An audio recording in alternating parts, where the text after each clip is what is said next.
There's an author that talks about how hard things now become easy in the future, and the easy things now become hard in the future. And I would say we have this cognitive bias to thinking that someone's going to step in and rescue us when our health starts to fail.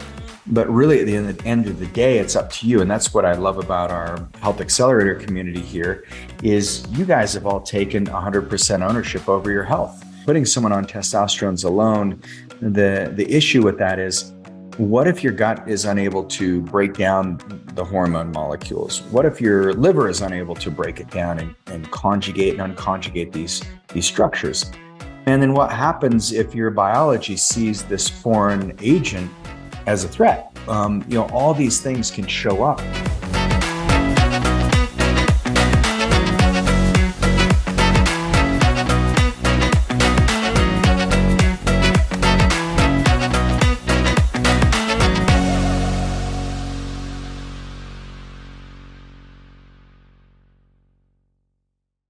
All right, everybody.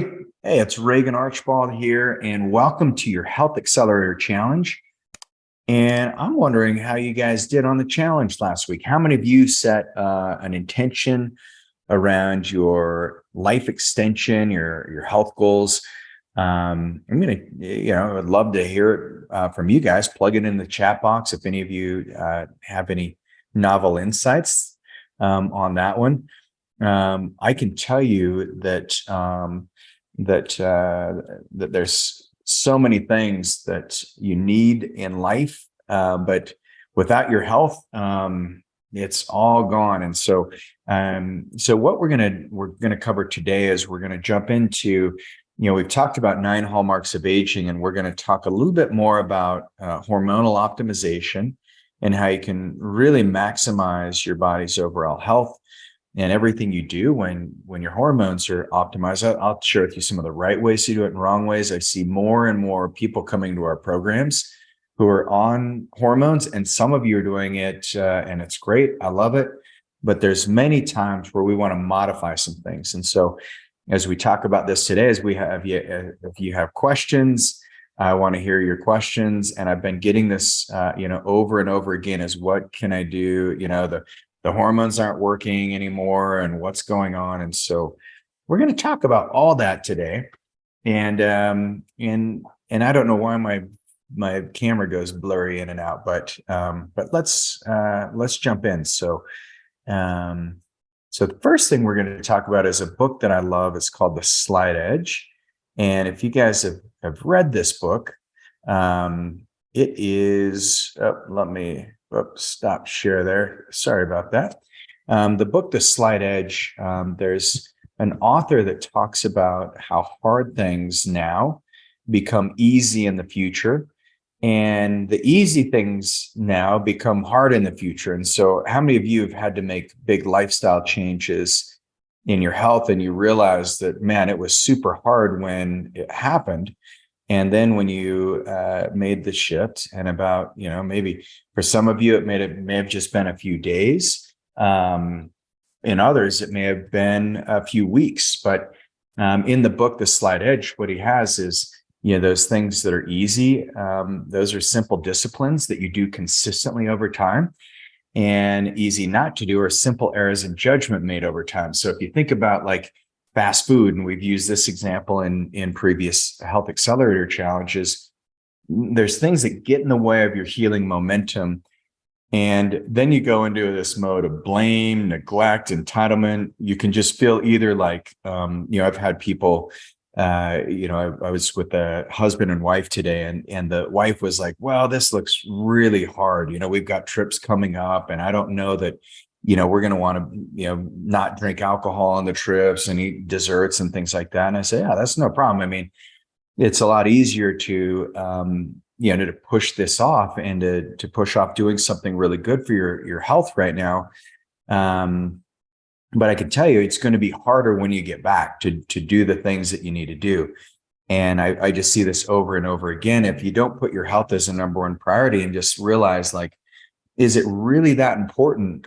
Some of these lifestyle choices that we're faced with all the time, and if we if we create some better, kind of, uh, perspective around it, sometimes it's actually like, I'm just being ridiculous. Like, I love dessert and I'll be the first to admit it. I absolutely do. But when I realize what it does to my body and how damaging it will be to my future health, it's just not worth it anymore. And when I try to justify it, like, oh, well, you exercised extra today, or whatever it might be, you had a hard day, or all those stories we tell ourselves, that's just all we're doing is prolonging the suffering. And eventually we're going to have to confront it and say, all right, maybe these things don't need to come with me in the future. So it's a relationship that you just need to learn how to sever. And I look at everything in health as relationships. So, you have relationships with your exercise, you have relationships with your food,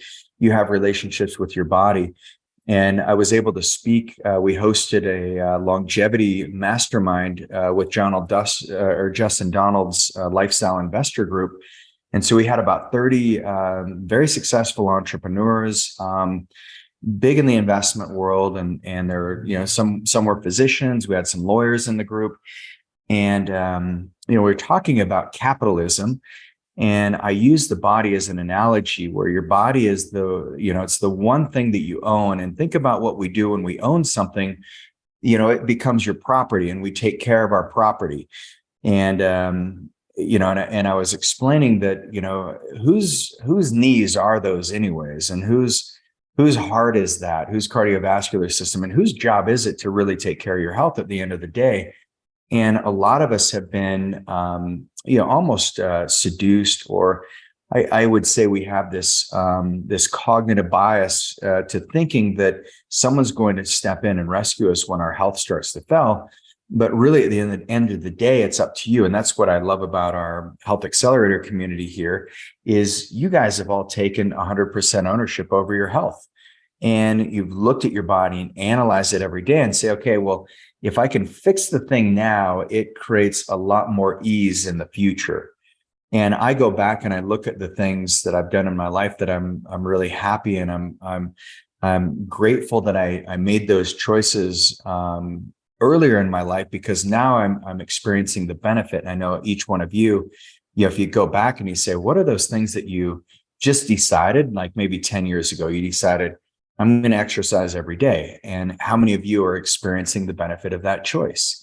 And it was hard when you started doing it. But now, I know for me, if I don't exercise, I'm like thinking about it, it creates more stress for me than if I do. And so I just wake up and get my exercise done. And that is because the choice was already made. And so I put myself in scenarios where I can exercise every day, no matter what. And that's great. Even if I'm traveling and I have to wake up early, I'm like, well, I'm going to wake up 30 minutes earlier and I'm going to get a workout in. No big deal. So you just learn how to make these choices. I'm grateful for that. I look at my daughter. She graduates from high school this week. Actually, tomorrow. I can't believe it. Seems like she was just born. And I know you guys have had that same experience.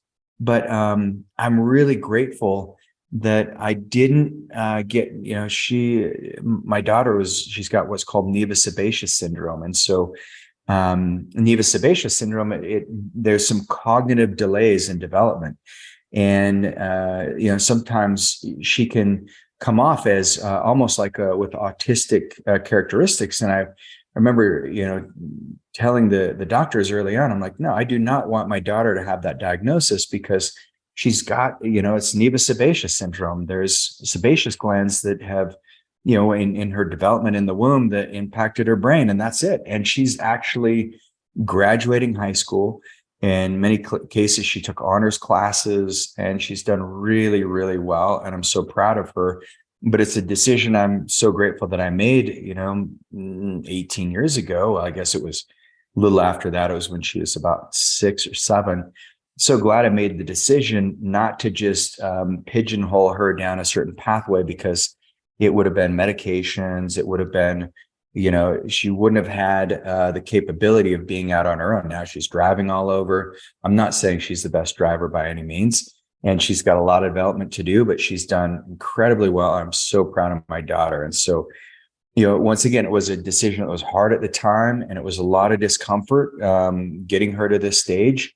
But now it's like, man, I feel so grateful because I know her life, she's on the right trajectory. So that's what we're going to be talking a little bit about today. But as we dive into hormones, I'm going to using this analogy. You're probably wondering, well, I took you guys on the scenic route, and there is a moral to this story, but it goes into hormones because a lot of times it's easier to get on hormones up front and just think the problem is solved. And the real problem is not solved. And by the way, many times it does solve the problem by getting on hormones, but there's other pathways that need to be looked at that are often neglected. So if you look at testosterone deficiency in men specifically, one thing that starts to happen as we age is our ideal testosterone shows up by about the age of 20. And most of us are just jammed. We're doing great.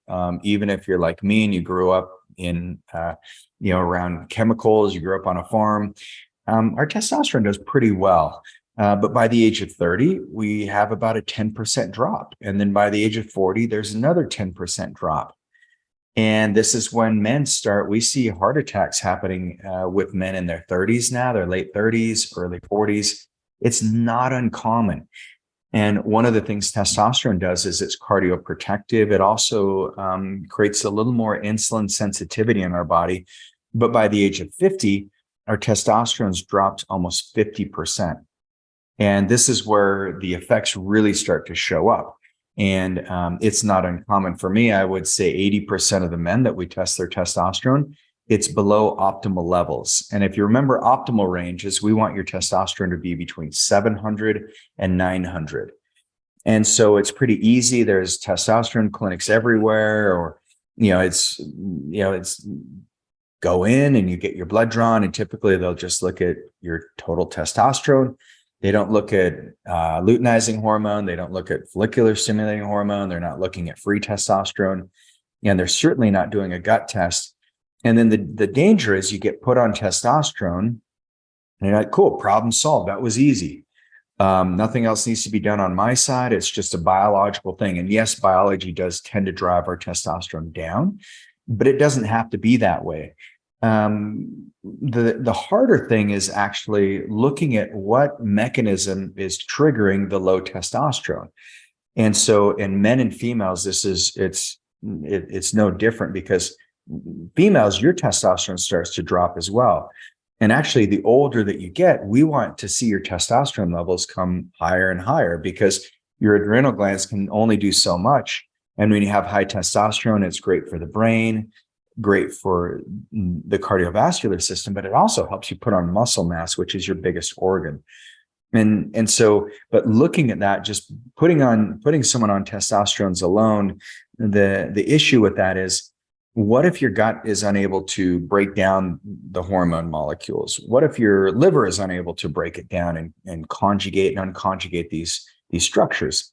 And then what happens if your biology sees this foreign agent as a threat? All these things can show up when it comes to our testosterone. And then our body just starts utilizing it efficiently. And that's the real danger. And so one of the things that we're very keen on is we want to make sure that we've got all the filtration systems activated. And this is where many of you see in your programs, we put you on the detoxification program called CellCore. And CellCore is really nice because CellCore is a way that you can replace nutrients in the body in exchange for a toxin. The same way that soils do, the same way that plants and mushrooms get rid of toxins in our soil and in our environment. And then they replace it with a nutrient. And then we also, with CellCore, we're using charged particles. So you're getting these dense, alive minerals in your body. And these minerals allow your body really to start expressing great health, and it improves your mitochondria. And so CellCore can be one of the ways that your body can really start processing hormones even better. And Charlotta, good to have you on. One of the things that she asked, I have PCOS, and I'm wondering if I should focus on my gut first. And yes, because PCOS, or polycystic ovarian syndrome, this it can be devastating. But what we find is that most of the time there's a blood sugar component, and so yes, you want to fix your gut because that can trigger insulin resistance. And I would, you want to start with the gut, but you also want to fix your insulin levels. And so, a common treatment for it is metformin. I think that's good temporarily just to kind of put a Band-Aid over things. But some of the peptides that we'll get into might be even more beneficial. But yes, before you jump into any kind of hormone replacement therapy, I would definitely get on the detox program. So in our Accelerate Wellness protocol, we take you through 7 months, and that's where we start everybody who comes into the program, unless you've done a ton of work up front, but everyone who comes in, we take you through this 3-phase program. And phase 1 is what we call the reset phase.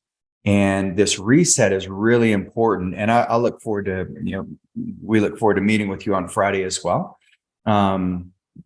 It won't be me, but it will be one of my team members. I'll be with my daughter's graduation, but I'm really glad you're getting a consult with us. It will help a lot. But that first 60 days when we're resetting, this is when we're getting your body primed so that you can start feeling better again. And we notice the majority, over 80% of people who start the program with us, they notice that they just start to get that little boost of energy. They just feel like they're sleeping better, like they have more mental clarity. This is really important. And a lot of that is due to the people who come in who are on hormone replacement therapy. A lot of it's due to now we have peptides that we're working on, because if you're using testosterone or estrogen or progesterone, then you want to make sure that you're working on growth hormone as well. That's the primary hormone that governs, it's what we call the master hormone that governs all the hormones downstream. And so if you're not using like either sarcotropin or CJC1295 or testosterone, you're going to have diminishing returns on your hormones. And so some of the signs that can show up for those of you who've been on hormone replacement therapy, we see in high testosterone, you can have some of the same symptoms as low. Low testosterone, you're going to see hair loss, insomnia, psychological problems, increased heart disease, diabetes. This is where, now that we have the carotid artery scan in the office, if you have not done the carotid artery scan, you do definitely want to get that looked at, because it can show the amount of plaque that's been built up in your arteries. It will show if there's any constraints. But the other thing that will happen is, as your testosterone gets low, is you'll have a loss of skeletal muscle mass. And then if we're doing any regenerative medicine or rejuvenating the cells in your knees or your cartilage in your hips, shoulders, and you don't have the muscle mass to support it, then it's really hard to grow that new cartilage. And so we don't get quite the benefits out of the regenerative medicine that we would expect. And so that's just one reason why it's really important to optimize your hormones. But the big problem with this, and with both men and women, is you can either be hitting menopause or andropause, and that has its own significant side effects with it. But the problem is our brains forget how to make some of these hormones, because biology is giving your body one signal like, hey, you're past your reproductive years. We need to make room for the next person. But actually, that's not true at all.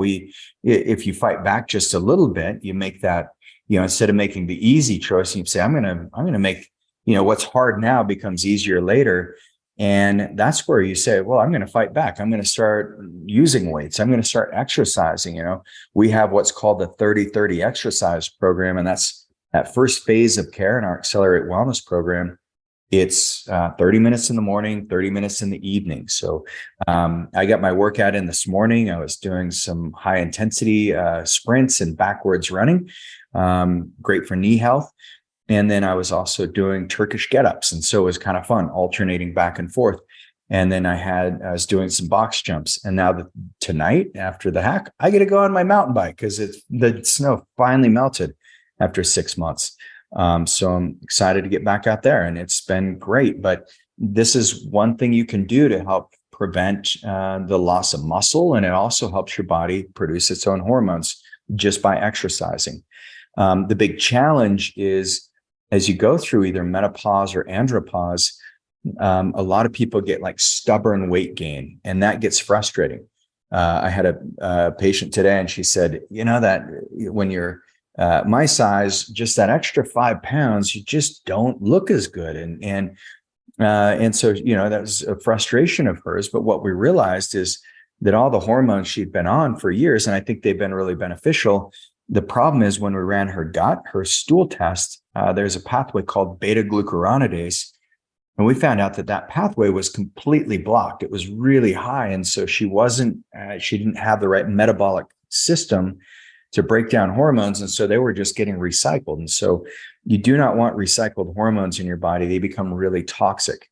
And so they need to be removed. And this is, once again, that's where CellCore is really important, because it opens up the filtration systems in your body. It opens up the kidneys so you stay better hydrated. It adds energy to the mitochondria. And then it also helps in nutrient sensing. And so I think you guys, if you go back and listen to our 9 hallmarks of aging, we took a deep dive into all those hallmarks. But one of those is loss of nutrient sensing. And that's what can happen if you don't fix the gut when you go on hormones. So one of the things we do, how do we manage this risk versus benefits? One of the things that happens is you lose what's called the negative feedback loop.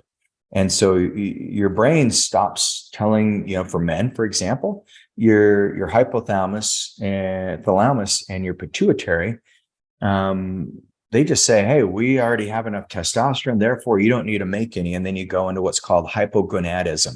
And that's when your testicles literally shrink.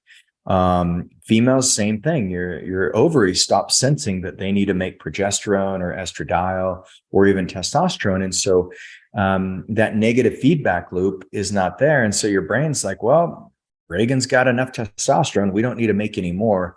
So how do we prevent that? Well, there's a couple of ways that I'll talk to you about today. And we've seen this change everything when it comes to hormone replacement therapy. So one of the things we use is a peptide called kispectin.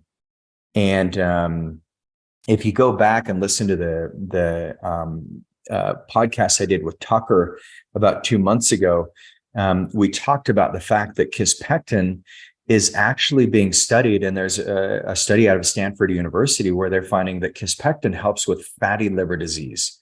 And this is non-alcoholic steatosis, and it's phenomenal. So for those of you who, if you've had us read your labs and we've said, hey, your triglycerides are high, your ALT and AST are high, your hemoglobin A1C is high, you're developing fatty liver disease. Well, kispectin can be one of the best things you can do for your liver. But the other thing that kispectin does is it helps increase the follicular and luteinizing stimulating hormones. So in one study, this is from 2017, they found that there was a significant decrease in serum kispectin with men for low sperm count, as well as infertile men. And one of the things that drives sperm counts is your testosterone levels. So what we find is by using kispectin, that actually triggers that FSH and luteinizing hormone in males, and it also can increase testosterone naturally. So the other peptide that we use is gonadorelin. And gonadorelin has been around since the 80s, and it's something that I take on a regular basis, off and on, either kispectin or gonadorelin.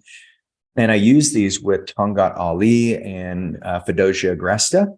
And what these things do is they help naturally stimulate the release of testosterone. And it's really powerful because it does it through, once again, the hypothalamic pituitary axis. And so, and then if you can naturally keep your testosterone levels up, we typically see a jump in men by about 150 points, sometimes 200. So men, if your testosterone levels, if you're like, hey, I'm hovering at like 250, well, we'll see what we can do. But once we get your liver detoxed and cleaned out, once we get you on some of the growth hormone secretagogues like testosterone, CJC, Then adding in the gonadorelin, we see a nice jump in your overall hormone production. And so it's really powerful. So gonadorelin is something that can increase the LH and FSH from the pituitary gland. And what they found is this is a natural way of increasing testosterone. So those are a couple things you can do. I hope you find that interesting. So next time you just get, someone says, hey, your testosterone's low or your hormones are low. Let's get you on hormone replacement. Well, reach out to someone who, looks at things holistically, because in medicine, I think one of the easiest traps to fall into is being very mechanistic. And you say, okay, this pathway is low, therefore, let's just give the person what they need without seeing why is it low in the first place. And that's one of the beauties of looking at your body holistically, taking a functional medicine approach, and then opening up the right peptide pathways. That's where when you fix something, you can fix it for good. So, and I appreciate everyone's comments. Appreciate your questions that come in. Really love having you guys in our community. And so our next big push is going to be, we're going to be focusing on the brain, the hormones in your body, and the digestive system. So we're going to do kind of a 3-part series around these. So buckle up, make sure you join us next week for some more goodness. And then we've got our next retreat is May 25th. I think we might be sold out. I know a text went out today. I appreciate that, Joan. Love this, Reagan. Hopefully that makes sense for you. Allison, so very interesting. I really appreciate that. And if there's any clarity that you need, feel free to plug it in, or I'll see you next time in the clinic. But I appreciate that. I think it's pretty fascinating. If you look at the body holistically, you get a much better result. But our retreat May 25th, and then that's next Thursday, and then we've got our June 29th retreat coming up, and then July, that last Thursday in July is our next one. But I know May and June are almost filled up. But if you guys want to join us, love to have you out. And then make sure that you get your carotid artery scan. We've just seen some amazing things. And it's really an eye-opener when you see the age of your cardiovascular system. Mine is 5 years younger from a biological perspective. Like I'm 45. I turned 45 Saturday. But really from a chronological perspective, I'm a 40-year-old, but I wanted to be in the 30s. So I was like, all right, I got work to do. So it motivated me, and hopefully it will motivate you as you do it. In our Go Wellness group, we had one of our doctors reversed her age by 19 years. And so some phenomenal things you can do. So anyway, get these done. And your challenge for the week is to look at what needs to be detoxified in your body. We're going to jump into some of the phytochemicals and some of those endocrine disruptors next week. But your challenge this week is to look at your hormone levels, see what needs to be detoxed in your body, and do something that helps move toxins out. It's springtime, so it's a great time to detox. Take your biotoxin binder. Maybe you like some zeolite. Maybe some of you just need to do more vegetables, and maybe do a protein fast this week, but do something to help detoxify. Get some heat exposure, sweat more. These are all great things. So, hey, appreciate you guys. And one last thing. I apologize for going on, but I want to thank everyone who purchased my book, Peptide Blueprint, international bestseller. And it's gone. So many people are reading it now because of you. So thanks everyone for that, and appreciate you guys. That's it for real. We'll see you next week. Bye-bye.